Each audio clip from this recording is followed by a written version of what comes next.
Para भाइ बहिनीहरुमा नमस्कार। भाइ बहिनीहरु, अघिल्लो कक्षामा हामीले शब्द भण्डार अन्तर्गत अनुकरणात्मक शब्द, विपरीतार्थक शब्द र पर्यायवाची शब्दका बारेमा अध्ययन गरिसकेका छौं। आज हजुरहरु माझ म शब्दवर्ग अन्तर्गत विशेषण विषयवस्तु विशेषण लिएर उपस्थित भएकी छु। विशेषण केलाई भनिन्छ? भाइ बहिनीहरु ध्यान दिएर सुन्नुहोस् अनि कापी, सिसा कलम र पुस्तक तयारी अवस्थामा पनि राख्नुहोस् है। विशेषण नाम तथा सर्वनामको गुण, दोष, संख्या आदि बुझाउने शब्दलाई विशेषण भनिन्छ। हेर्नुहोस् है, नाम तथा सर्वनामको गुण, दोष, संख्या आदि बुझाउने शब्दलाई विशेषण भनिन्छ। जस्तै मोटो, एउटा, धेरै, यो आदि। अब भाइ बहिनीहरु, विशेषण 4 प्रकारका हुन्छन्। नाम 5 प्रकारका, सर्वनाम 5 प्रकारका भए जस्तै विशेषण 4 प्रकारका हुन्छन्। गुणबोधक विशेषण, संख्याबोधक विशेषण, मात्राबोधक विशेषण र संकेतबोधक विशेषण। गुणबोधक विशेषण केलाई भनिन्छ त भन्दा नामको रङ, स्वाद, बानी, आकार आदि बुझाउने विशेषणलाई गुणबोधक विशेषण भनिन्छ।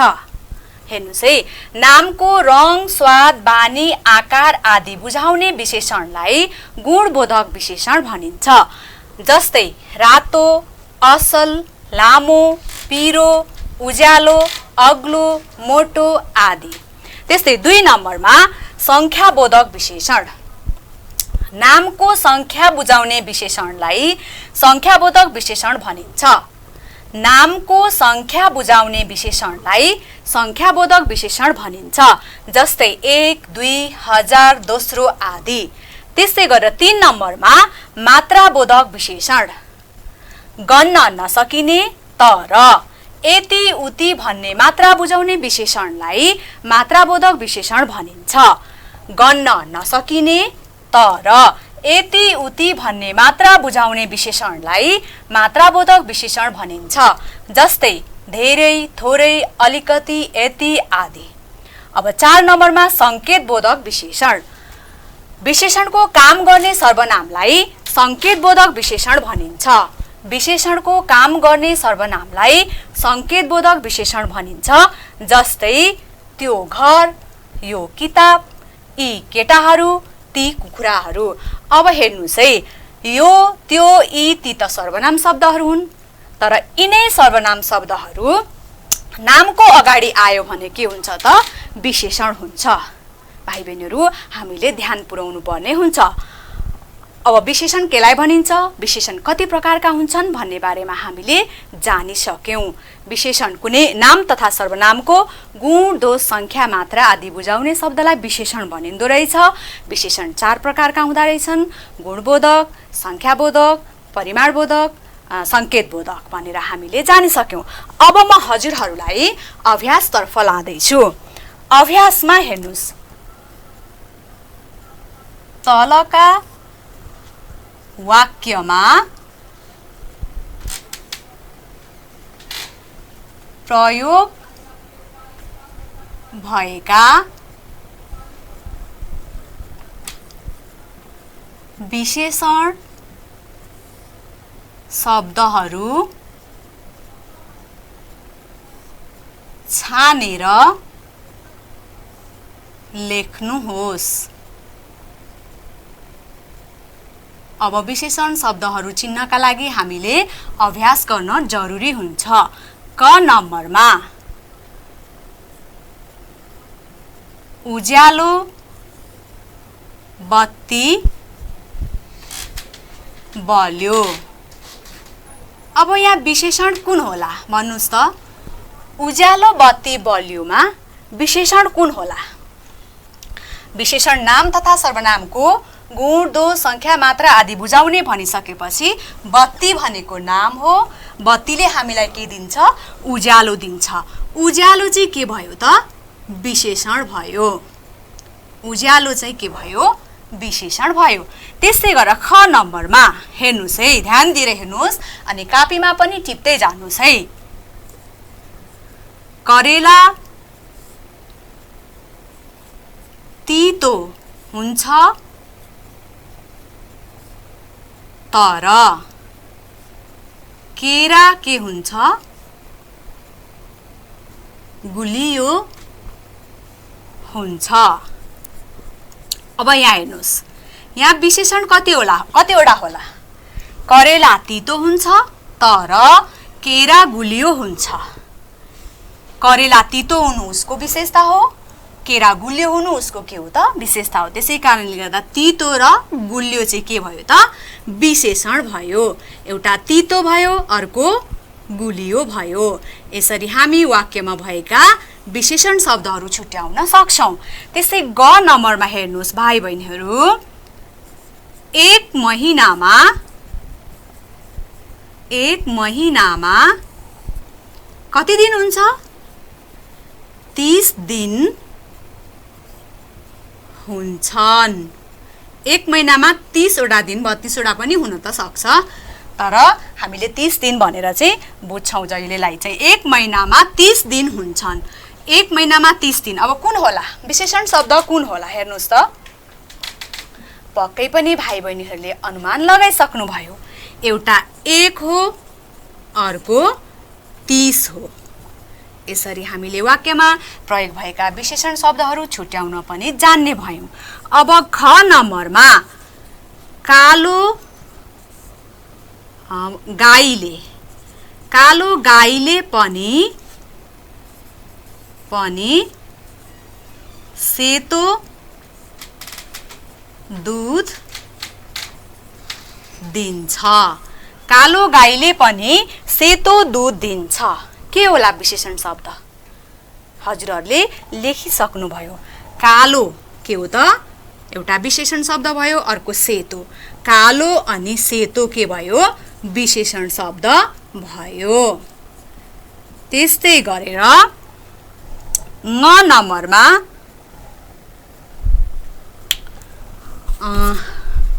म ङ नम्बर माथि लेखिदिन्छु हजुरहरूलाई। हजुरहरू पनि म सँगसँगै सार्दै जानुहोस् है। ङ नम्बरमा चुलबुले, हेर्नुहोस् है, ध्यान दिएर हेर्नुहोस् अनि टिप्दै पनि जानुहोस् है। चुलबुले केटो मिठो बोली बोल्छ। चुलबुले केटो मिठो बोली बोल्छ। हजुरहरूको नाम अगाडि पनि आफूले विशेषण शब्द लगाएर बोल्न सक्नुहुन्छ। जस्तै साथीको नामहरूको अगाडि विशेषण शब्द राखेर विशेषण शब्द पनि के गर्न सक्नुहुन्छ? चिन्न सक्नुहुन्छ। जस्तै डल्ली केटी, डल्ली सीता, मोटी रिता हो। त्यसरी हजुरहरूले पनि लगाएर विशेषण शब्दहरूलाई प्रयोग गर्न सक्नुहुन्छ। चुलबुले केटो मिठो बोली बोल्छ। कुन होला विशेषण शब्द? हेर्नुहोस् त, एउटा चुलबुले अनि अर्को मिठो। चुलबुले अनि के हो त? मिठो। यी चाहिँ के हुन् त? विशेषण शब्दहरू हुन्। त्यस्तै गरेर भाइ बहिनीहरू च नम्बरमा यो काम, हेर्नुहोस् है, ध्यान दिएर हेर्नुहोस्। यो काम धेरै मान्छेले पनि गर्न सकेनन्। अब यहाँ विशेषण कुन होला? हेर्नुहोस् त, यो काम धेरै मान्छेले पनि गर्न सकेनन्। विशेषण कुन होला? यहाँ यो त हजुरहरूलाई सर्वनाम जस्तो लाग्छ अब, तर काम भनेको के हो त? नाम हो। अनि नामको अगाडि आयो भने के भयो त? यो संकेतबोधक अर्थात् सार्वनामिक विशेषण भयो है। त्यसरी हामीले जान्नु पर्यो। एउटा यो हो अनि अर्को धेरै। यो त सर्वनाम जस्तो लाग्छ नि त हामीलाई हेर्दा, सरसर्ती हेर्दा, तर नामको अगाडि सर्वनाम आयो भने त्यो सार्वनामिक अथवा संकेतबोधक विशेषण हुन्छ। त्यसै कारणले गर्दा यहाँ यो र धेरै चाहिँ के हो त? विशेषण हो। अब 6 नम्बरमा हेर्नुहोस्, हरियो पात सुकेर फुस्रो भएछ। हरियो पात सुकेर फुस्रो भएछ। पात हरियो हुन्छ बोटमा उन्जेल अनि सुकिसकेपछि फुस्रो हुन्छ नि त। नाम तथा सर्वनामको गुण दोष बुझायो यसले। अनि यो हरियो के हो त? विशेषण हो। त्यस्तै गरेर फुस्रो के हो त? विशेषण हो। यसरी भाइ बहिनीहरू हामीले वाक्यमा भएका विशेषण शब्दहरू छुट्याउन सजिलैसँग सक्छौँ। अब अर्को अभ्यासमा हजुरहरू पनि फटाफट लेखिहाल्नुहोस् है। अब म अर्को अभ्यासतर्फ जाँदैछु। अर्को अभ्यासमा विशेषणका प्रकारहरू, विशेषणका प्रकारहरू छुट्याएर बाकसमा लेख्नुहोस्। विशेषणका प्रकारहरू छुट्याएर बाकसमा लेख्नुहोस्। म यहाँ विशेषणका शब्दहरू लेखिदिन्छु अनि हामी बाकस बनाएर विशेषणका प्रकारहरू छुट्याएर लेख्छौँ। पहिले मैले मोटो लेखेँ, मोटो, अग्लो, त्यस्तै गरेर हजार, त्यो, 80, त्यस्तै अल्छी, त्यस्तै गरेर उति, गाउँले, त्यस्तै ती, 5, दुब्ली, राम्रो, अलिकति, नयाँ, लाखौं, कोही, धेरै अनि तेस्रो। मैले यहाँ हजुरहरूलाई शब्द दिए। अब म बाकसमा प्रकारहरू लेख्दैछु।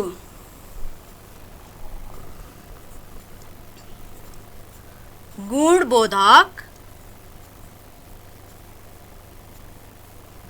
विशेषण, गुणबोधक विशेषण,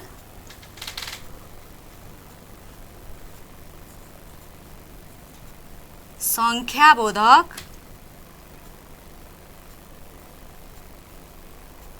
संख्याबोधक, मात्राबोधक, त्यस्तै गरेर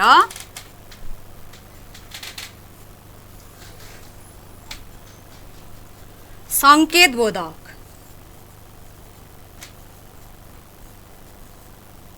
संकेतबोधक। अब हजुरहरूले यहाँ भएका शब्दहरू विशेषणका प्रकार अनुसार छुट्याएर लेख्नुपर्ने हुन्छ। ल हेर्नुहोस्, मोटो के होला? अनुमान लगाउनुहोस् त। पक्कै पनि जानिसक्नुभयो। मोटो गुणबोधक विशेषण हो।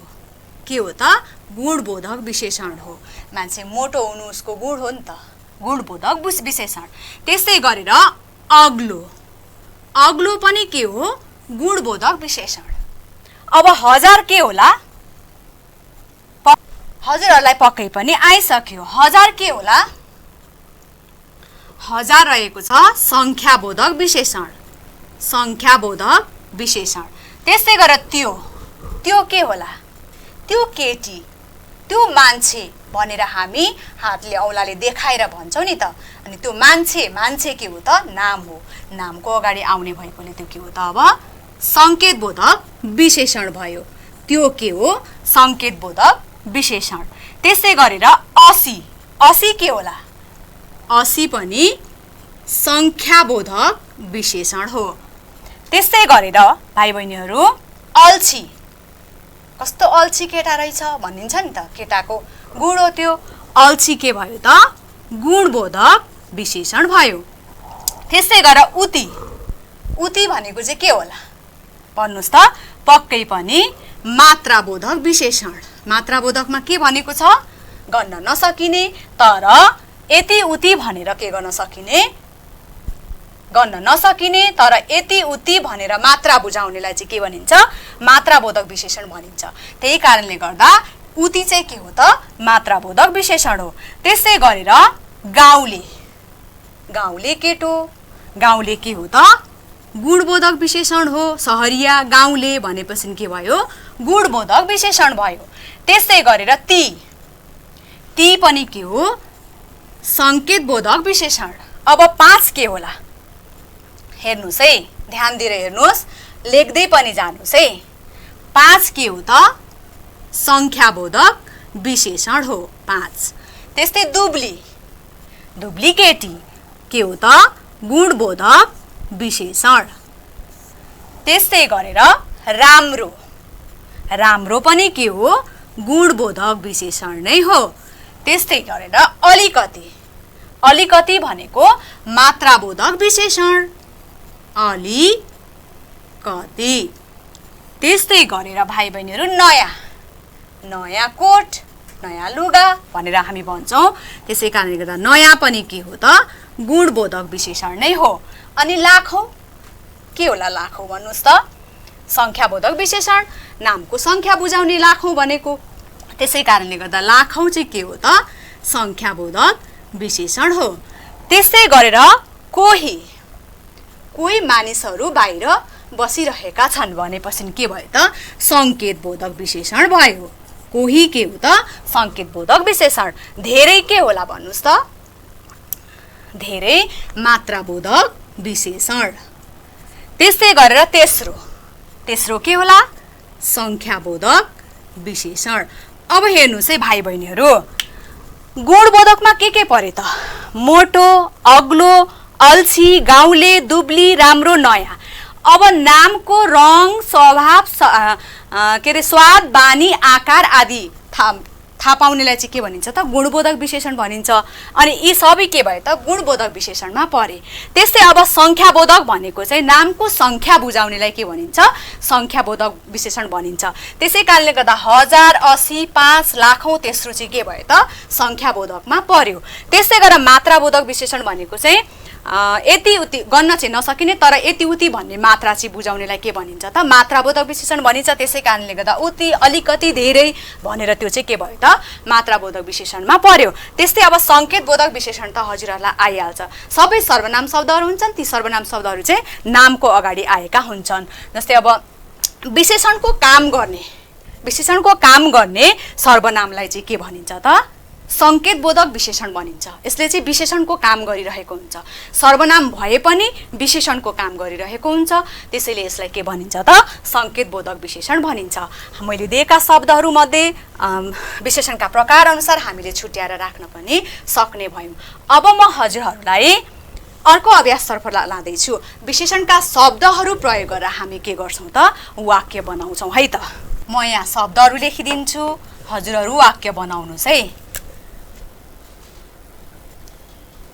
विशेषणका शब्दहरू प्रयोग गरेर वाक्य बनाउनुहोस्।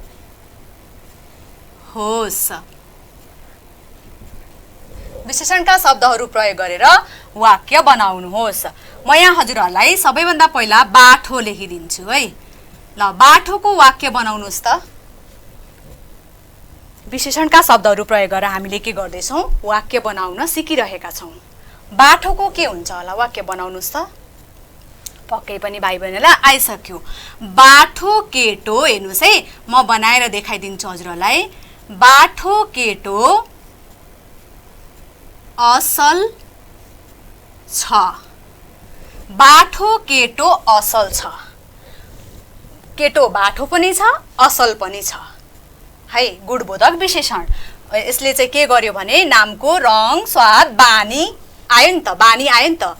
ऊ बाठो पनि छ अनि असल पनि छ। बाठो केटो असल छ। यसरी हामीले बनाउन सक्छौँ। त्यसै गरेर धेरै, धेरैको वाक्य बनाउनुहोस् त लु हजुरहरू। पक्कै पनि मभन्दा अगाडि बनाइसक्नुभयो। समुद्रमा हेर्नुहोस् है, समुद्रमा धेरै के हुन्छ? पानी हुन्छ। समुद्रमा धेरै पानी हुन्छ। यो धेरै चाहिँ के भयो त? मात्राबोधक विशेषण भयो। समुद्रमा धेरै पानी हुन्छ। यसरी हामी बनाउन सक्छौँ। 40 ल बनाउनुहोस् त 40 को वाक्य बनाउनुहोस् त। पक्कै पनि हजुरहरूलाई आइसक्यो। मसँग हेर्नुहोस् है, ध्यान दिएर हेर्नुहोस्, मसँग 40 रुपियाँ छ। मसँग 40 रुपियाँ छ। हामी विशेषणकै शब्दहरू प्रयोग गरेर वाक्य बनाउन पनि अब जान्ने भइसक्यौँ। विशेषण केलाई भनिन्छ, विशेषण कति प्रकारका हुन्छन्, अनि विशेषणका शब्दहरू प्रकारमा पनि छुट्याउन जान्ने भइसक्यौँ। त्यस्तै गरेर विशेषणका शब्दहरू, वाक्यहरूमा भएका विशेषण शब्दहरू पनि हामी छुट्याउन सक्ने भइसक्यौँ। अब मसँग 40 रुपियाँ छ, यो चाहिँ के भयो त? सङ्ख्याबोधक विशेषण भयो। 40 चाहिँ के भयो त? सङ्ख्याबोधक विशेषण भयो। त्यस्तै गरेर पातलो हेर्नुहोस् है, ल पातलोको वाक्य बनाउनुहोस् त। मलाई त आइसक्यो। गर्मी मौसममा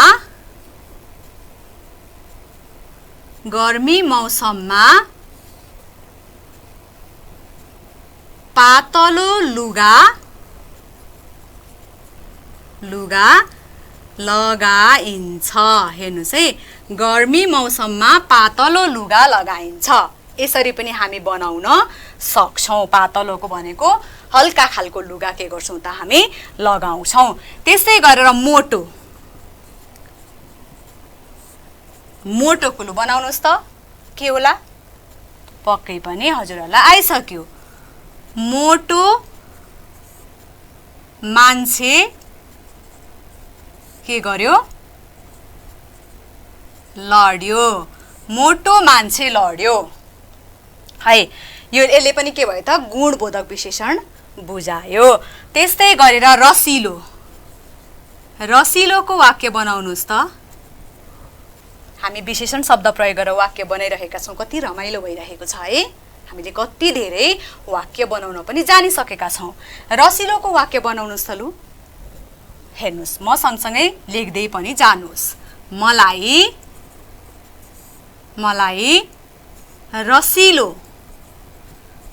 रसिलो स्याउ मन पर्छ। मलाई रसिलो स्याउ मन पर्छ। त्यस्तै गरेर अलिकति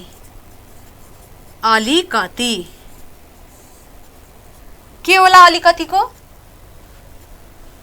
तरकारीमा हेर्नुहोस् है, तरकारीमा अलिकति नुन थप। तरकारीमा अलिकति नुन थप। यो अलिकति चाहिँ के भयो त? मात्राबोधक भयो। तरकारीमा अलिकति के गर? नुन थप। त्यस्तै गरेर अर्को त्यो। अब हेर्नुहोस् है, यो त सर्वनाम हो नि त। त्यो मात्रै त के हो त? सर्वनाम हो। अब म यसको विशेषणमा राखेर के गर्दैछु त? वाक्य बनाउन जाँदैछु। त्यो केटो को हो? हेर्नुहोस् है, त्यो केटो को हो? यहाँ केटो नाम भएर आयो। सर्वनाम के अरे? सर्वनामिक सङ्केतबोधक विशेषणमा चाहिँ विशेषणले सर्वनामको काम गर्छ। त्यसै कारणले गर्दा यो केटोको अगाडि त्यो आइसके पछाडि यो त्यो चाहिँ के भयो त? सङ्केतबोधक विशेषण भयो। यसरी हामी भाइ बहिनीहरू विशेषण केलाई भनिन्छ, विशेषण कति प्रकारका हुँदा रहेछन्, अनि ती प्रकार अनुसारका शब्दहरू छुट्याउन, त्यस्तै गरेर वाक्यमा भएका विशेषण शब्दहरू छुट्याउन, अनि वाक्यमा ती नै विशेषण शब्दहरूलाई हामीले वाक्यमा प्रयोग पनि गर्न जान्यौँ। आजलाई यति नै। फेरि अर्को कक्षामा भेट हुने नै छु। त्यतिन्जेलसम्मका लागि मलाई बिदा दिनुहोस्। धन्यवाद।